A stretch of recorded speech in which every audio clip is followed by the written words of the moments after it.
The normal way of deciding when to stop work is no longer much good.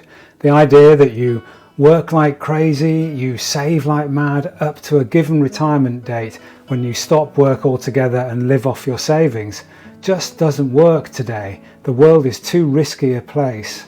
So I'm going to show you a different path, one that doesn't just solve the financial puzzle, but also gives you a sense of purpose and identity throughout the second half of your life. And I know this because I'm living it myself. It really does work. So let's start by talking about why the old way of planning for retirement no longer works.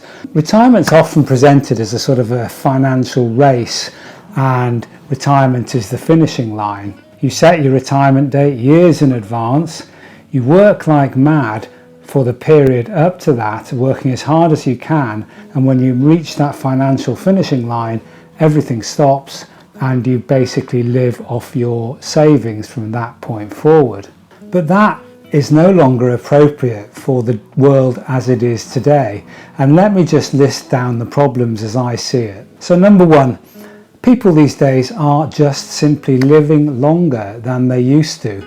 A lot of people are living into their 90s and even beyond. My dad lived to be 93. I've got genes which suggest that I could live to be into my hundreds maybe. So the problem here is not just one of living longer, it's also the fact that those clever people in finance recognised that when they gave us the old style pensions, which effectively gave us a portion of our final salary payable until we died, the risk was on them that we might live to be 110 and they would lose money on our longevity. The fact now is that because they have largely disappeared, those pensions, we're now in a position where we basically save into a pot, and the pot grows as much as it grows in the period while we're working, and we have that to live off once we're retired. That the people in finance have moved the risk of losing money from them and onto us. The risk now is that we're just going to run out of cash. So my dad, who was earning during the time of the old pensions, did well and had in fact two final salary, as they're called, pensions, and basically he was sitting pretty when he retired. He had a guaranteed income. It was even protected against inflation for the rest of his life. He had no worries.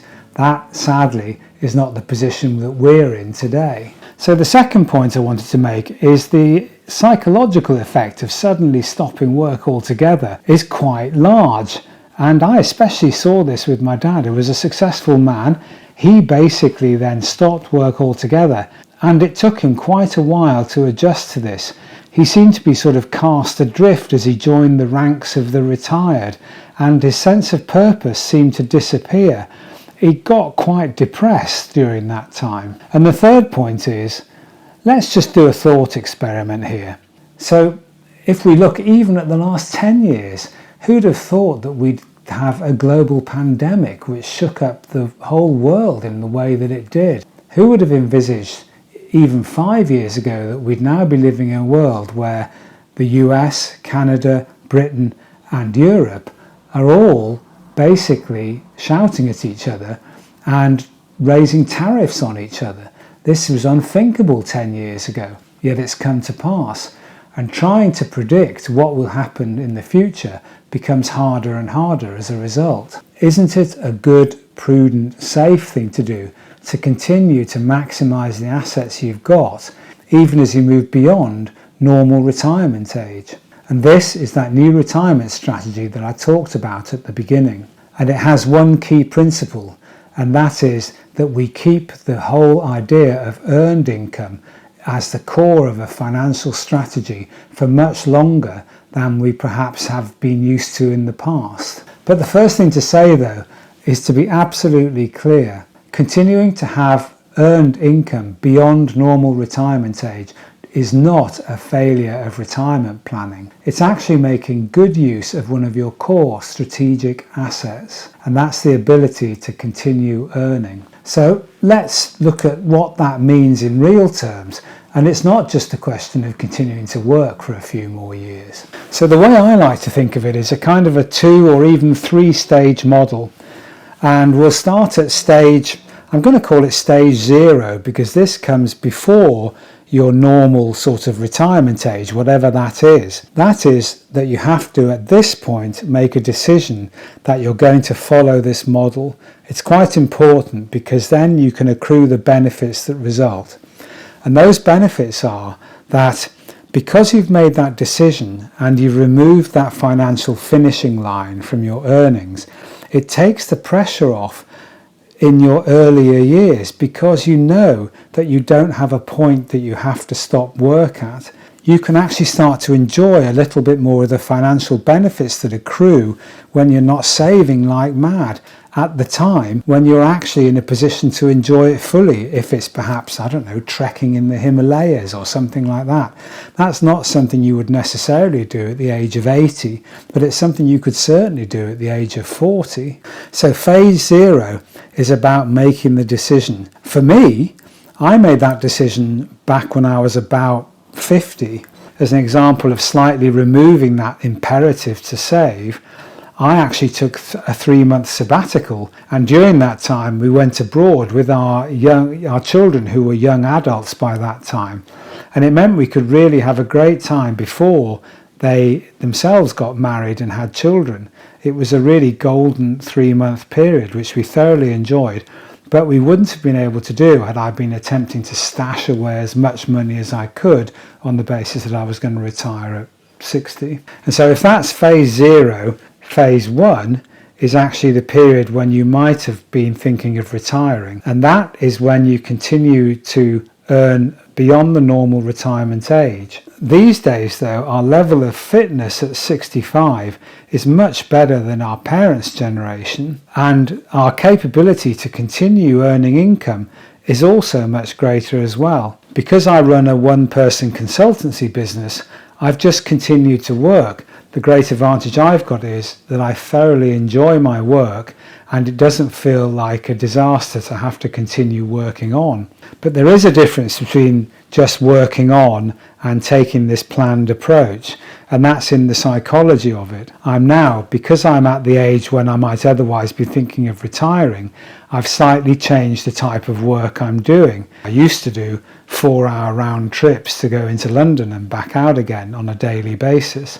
I've stopped doing that altogether now, and instead I work primarily from home. If I could summarise one way in which this approach differs, it's that I'm now putting an emphasis on enjoying my work rather than just amassing as much money as I possibly can. So the enjoyment is about making sure that I don't overdo things. I don't work 15-hour days like I used to. I work as much as I want to rather than as much as I feel the imperative to. But in order to track this, I've actually set a few financial levels. The first level is 100% of what I've earned in the past 5 years on an annual basis.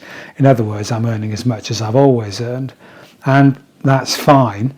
But I also set another one which is 75% of what I've always earned, and I'm quite happy for my earnings to drop below to that level. It doesn't cause great hardship to us financially, and it means that I'm preserving my savings pot. Then the lower level is at 50% of what I'm used to earning.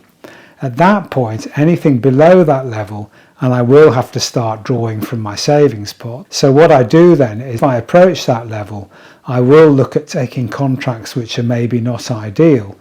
But so far, I've not needed to do that because I've always been up around the 75 to 100% level. This type of approach I recognise is okay for me because I have a one-person business, I have 25 years of clients, and I can do these types of contracts. But the point about this is that it can be adapted for people from any walk of life. It might mean that maybe for the last 5 years you start swinging towards this, and then maybe as you get to the point where you're hitting what you would consider to be your normal retirement age, you would maybe drop to, I don't know, 3 days a week or 4 days a week, but you continue to have that earned portion of your income. As you get towards stage 2, which let's say is something approaching, I don't know, 75, 80, something like that, you then start looking for ways in which you can swivel your earnings into more passive income. So for me, that will be doing things like YouTube, that will be generating income from things which are very low friction for me. It may be mentoring, for example, where I can continue to earn income, but maybe with not as much in the way of a commitment. I am actually already working in that way, hence the YouTube videos, but also I'm starting to look at mentoring opportunities. So when we talk about mentoring, I'm very open to approaches. If you feel like there's something you'd like to discuss with me, I'm more than happy to discuss things. If anybody wants to, just drop me a note on via my email address, which is down below. So the key strategies for the stage 2, the sort of wind down stage, is automation. I will be planning to automate everything I'm doing and continue operating, but on a much more automated basis. I wanted to just say that this whole approach has an enormous side benefit. And I talked earlier about the fact that my father felt like he lost relevance when he retired. He just became another retired guy. I could see that it really affected him. The advantage of this approach is that it offers structure, it offers identity, it offers relevance, and it offers a means of continual engagement in the world of work. And it also gives you an element of putting you under a little bit of pressure, which is actually not a bad thing as you get older. It keeps your brain ticking and it gives you targets to aim at. I think that deciding on a retirement age and stopping all work the day that you hit it is not something for me, and I think it's something which is much harder to achieve for most people these days. So the goal is phased, flexible transition. It protects your savings, it gives you more choices, and it provides much more stability when it matters most. It's not about fear, it's about foresight.